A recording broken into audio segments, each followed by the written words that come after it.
जी, आज से लगभग 6-7 महीने पहले जिस पोजीशन में मैं बैठी हूँ तो ये सोच भी नहीं पाती थी कि मैं ऐसे बैठ सकती हूँ। आपको याद होगा जब पहले मैं आई थी तो पैर के नीचे 2 तकिए लगाने पड़ते थे, एड़ी के नीचे 2 तकिए लगाने पड़ते थे। उसमें भी लगाने के बाद भी 5-10 मिनट के बाद मुझे पैर फैलाने पड़ते थे। यानी जिस तरह से पालथी मार के अब बैठी हूँ इसमें कम से कम 1 घंटा भी मैं आराम से बैठ सकती हूँ, तब 5 मिनट भी नहीं बैठ सकती थी। चीज़ है, छोटी छोटी आउटग्रोथ थी मेरे यहाँ पर, तो ये नाड़ी शोधन प्राणायाम से वो कहाँ चली गई ये पता नहीं। नमस्कार। नमस्कार। आप कुछ अपना परिचय दीजिए। मेरा नाम अंजलि शर्मा और मैं खन्ना नगर गली नंबर 3 में रहती हूँ। चलिए, ये तो बात मतलब जनरल परिचय की होगी। आपके लिए योगा क्या मायने रखता है? मतलब योगा में आने से पहले आपकी ज़िंदगी कैसी थी और योगा में आने के बाद से आपके अंदर क्या क्या परिवर्तन हुए? हाँ, मेरी समझ में तो योगा के बिना योग के बिना, योग क्रिया के बिना कोई जीवन है ही नहीं। योग के बिना जीवन व्यर्थ है। योग एक ऐसी टेक्निक है जिससे हम अपने सोचने समझने की शक्ति को विकसित कर सकते हैं। उसके साथ साथ प्राणों को नियंत्रित करके अपना खान पान ये सब कुछ नियंत्रित कर सकते हैं, जिसकी वजह से हमारा जो खाया पिया लगेगा पोषण होगा ठीक से, और जैसा खाओ अन्न वैसा होगा मन। एक बहुत अच्छी बात कही आपने जी कि योग क्रिया, मैं तब से योगा बोल रहा था, मैं खुद को सुधारने की कोशिश कर रहा हूँ। जनरली योग क्रिया ही है जी। और जैसे योग का मूल सा अर्थ होता है कि खुद से जुड़ना, ठीक है। अभी आपने बोला कि योग के बिना जीवन निरर्थक है, जी। तो जीवन से आप क्या समझती हैं? जीवन से मतलब है कि जो बुद्धि भगवान ने दी हुई है उसका सही इस्तेमाल। हम योग के बिना अपने आप को नियंत्रित किए सही विचार भी नहीं ला सकते हैं। नियंत्रण क्या है? नियंत्रण यह है कि योग से हमारा एक जीवन शैली एक अनुशासित तरीके से रह पाती है। अच्छा, आपका मूल व्यवसाय क्या है, प्रोफेशन क्या है? मेरा प्रोफेशन है कि मैं बच्चों को जो कुछ सीखा है वो सिखा सकूं एज ए शिक्षक। मूल आप शिक्षक हैं, ठीक है। तो शिक्षा में एक जुड़ाव लाने के लिए आप किन चीज़ों का इस्तेमाल करती हैं, किन चीज़ों का उपयोग करती हैं? शिक्षा में जुड़ाव तब हो सकता है जब हम अपने जो हमने सीखा है उसको व्यावहारिक रूप से अपने जीवन में लागू कर सकें। उसको अपने पर लागू करके अपने से जोड़ के वो क्रिया करेंगे, तभी वो शिक्षा सही मायने में जो है वो सफल है। एक बहुत अच्छी बात कही कि मतलब व्यवहारिकता आपके अंदर होनी चाहिए, क्योंकि स्वामी विवेकानंद ने भी शिक्षा में व्यवहारिकता की बात की है। चाणक्य का एक बहुत ही प्रसिद्ध कोटेशन है कि एक शिक्षक कभी साधारण नहीं होता है, प्रलय और निर्माण दोनों उसकी गोद में पलते हैं। तो अगर मतलब ये सारे तो हमारे योगी हुए हैं, तो जब से आप योग से जुड़ी, योग क्रियाओं से जुड़ी, तो आपने अपने अंदर क्या क्या अनुभव और क्या क्या परिवर्तन किए, व्यवहारिक रूप में, सामाजिक रूप में, आध्यात्मिक रूप में? क्योंकि जब भी हम किसी योग क्रिया से जुड़ते हैं तो ये 3 परिवर्तन हमारे अंदर आते ही आते हैं, व्यवहारिक, सामाजिक और आध्यात्मिक। तो इन तीनों में आपके क्या क्या परिवर्तन है, आप कुछ बता सकते हैं?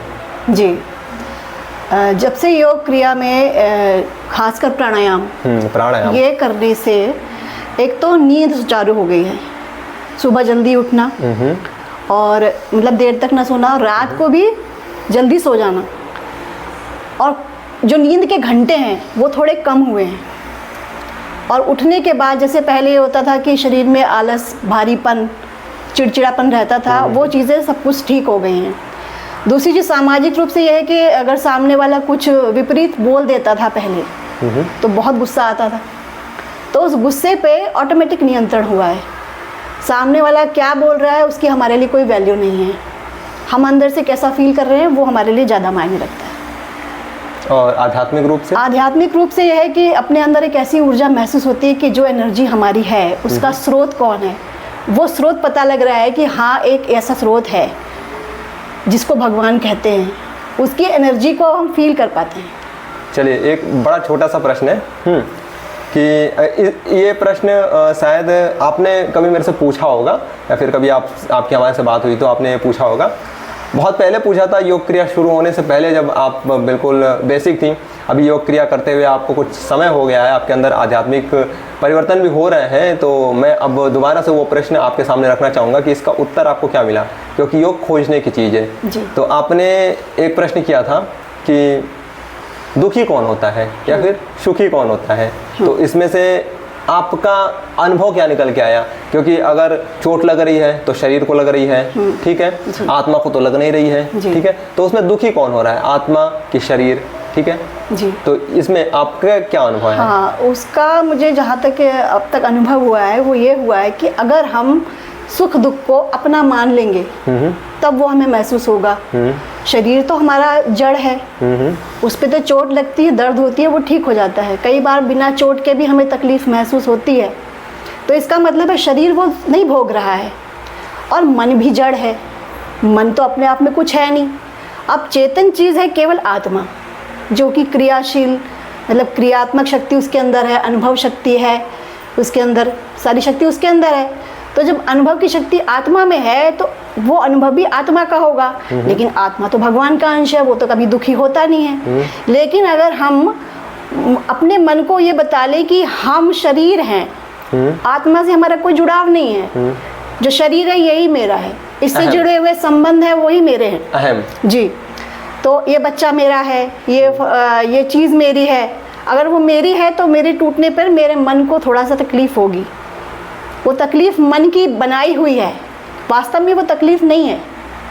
लेकिन अगर हम उसको जुड़ाव उससे रखेंगे, ये भूल के कि हमारा उससे कोई मतलब नहीं है, ये भौतिक चीज़ें से एक सपना है, वो सिर्फ हमें जीने के लिए मिली है, उसमें रमने के लिए नहीं मिली है। रमना हमें है भगवान में, और भगवान में तो सिर्फ आनंद के सिवा कुछ है ही नहीं।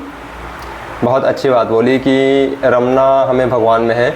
सभी के कोई ना कोई इष्ट होते हैं। चलिए इन सब चीज़ों की तो बात छोड़ते हैं। आध्यात्मिक रूप से आपकी बहुत उन्नति हो रखी है। आप मतलब वही मूल अनुभव हैं जो व्यवहारिक अनुभव होते हैं, सामाजिक अनुभव होते हैं, वो हमारे अपने कमाए अनुभव नहीं होते हैं। वो हम किताबें पढ़ के जान सकते हैं, वो हम लोगों से बात करके जान सकते हैं। जो आध्यात्मिक अनुभव होते हैं वही हमारे अपने अनुभव होते हैं। बहुत सारे ऐसे उदाहरण भी आपको मिलेंगे। चलिए अब बात करते हैं कि मूल योग शुद्धि का कार्य करता है। सबसे पहले मन शुद्धि, आत्म शुद्धि, प्राण शुद्धि, घट शुद्धि, पट शुद्धि, वायु शुद्धि, सारी शुद्धि, भूत शुद्धि, ये योग की बात करती है। तो आपके अंदर फिजिकल तौर पे जरूर से जरूर आपने किसी चीज़ को लेके मतलब योग करना शुरू किया होगा, या फिर जनरली लोगों में क्या होता है कि वो अपनी बीमारियों को लेके योग शुरू करते हैं। तो आपके साथ ऐसी क्या कंडीशन रही थी कि आपने योग की तरफ आना मतलब उचित समझा? जी, आज से लगभग 6-7 महीने पहले जिस पोजीशन में मैं बैठी हूँ, तो ये सोच भी नहीं पाती थी कि मैं ऐसे बैठ सकती हूँ। आपको याद होगा जब पहले मैं आई थी तो पैर के नीचे 2 तकिए लगाने पड़ते थे, एड़ी के नीचे 2 तकिए लगाने पड़ते थे। उसमें भी लगाने के बाद भी 5-10 मिनट के बाद मुझे पैर फैलाने पड़ते थे। यानी जिस तरह से पालथी मार के अब बैठी हूँ, इसमें कम से कम 1 घंटा भी मैं आराम से बैठ सकती हूँ, तब 5 मिनट भी नहीं बैठ सकती थी। तो ये सबसे बड़ा परिवर्तन मेरे लिए है। अपने शरीर को संतुलित रूप से बैठा पाना, ये भी बहुत बड़ी बात है। हर समय ये महसूस होना कहीं जाओ तो ऐसे बैठ नहीं सकते हैं, नीचे अलग से कोई कुर्सी चाहिए, तो ऑकवर्डनेस तो वहाँ आती है ना। हाँ। तो वो चीज़ से छुटकारा मिल गया है। कहीं भी नीचे बैठना है तो आराम से बैठा जाता है। दूसरी चीज़ है, छोटी छोटी आउटग्रोथ थी मेरे यहाँ पर, तो ये नाड़ी शोधन प्राणायाम से वो कहाँ चली गई ये पता नहीं। और जो बॉडी में स्टिफनेस थी वो जाती रही, अब नहीं है। और सबसे बड़ी बात है कि सोकर उठने के बाद एक स्फूर्ति रहती है, काम करने की इच्छा रहती है। ये सब चीज़ें मुझे प्राणायाम से मिली।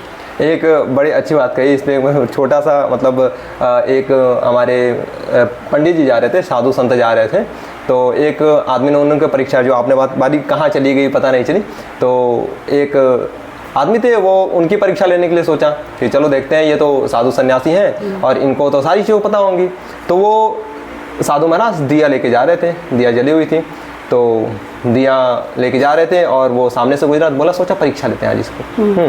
तो पूछा कि अच्छा साधु जी ये बताओ आप कि मैं आपको 100 सोने के सिक्के दूंगा, और नहीं, अगर नहीं बता पाए तो 100 कोड़े लगवाऊंगा।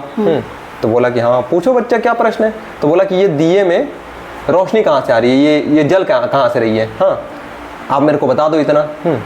अब मुनि तो मुनि, साधु तो साधु, वो तो तीक्ष्ण बुद्धि के होते ही हैं।